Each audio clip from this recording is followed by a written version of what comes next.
In collaboration with Boys and Girls Clubs of America, the Smithsonian has developed programming that centers teens as changemakers.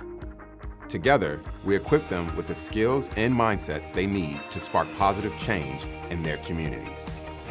Through a thematic set of instructional materials, club facilitators support their members in building individual and collective impact while nurturing an awareness and stronger appreciation for examining multiple perspectives, connecting the past and present.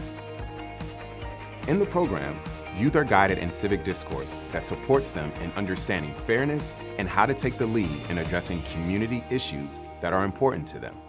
Leveraging the historical case study of teen civil rights leader Claudette Colvin, youth spend time unpacking what it means to build community, gaining a deeper understanding of how their values shape their decisions, and discovering how they can act to create the changes they wish to see in their communities.